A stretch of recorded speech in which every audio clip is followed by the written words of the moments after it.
Well, my name is Saki, and I'm going to be a rising sophomore at IU.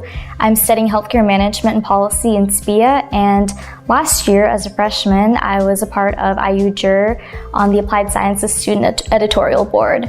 Well, I think iujur has definitely played a big part in developing me as a student, as a researcher, and I think it's also really shaped me as a writer in the sense that I feel like I can really bring my research together, and that's so incredibly important, especially if you're going into a field that's research-oriented. Having your name already out there associated with research is really helpful and gives you credibility. So when you're entering a new lab, it shows, I'm a researcher and I've done work before and I'm very serious about the work that I do.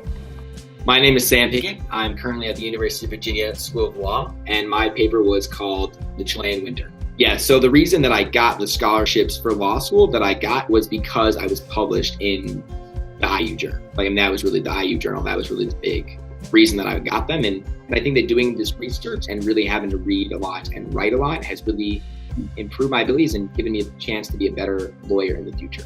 I would say that students should consider publishing the journal because the staff is excellent. They do a really good job of making sure that you're being the best writer you can be. They encourage you to make your paper better, to add new resources. And I would say that they've just done a great job of making it a very fun learning environment and a good introduction to research for both the staff as well as the writers that end up contributing.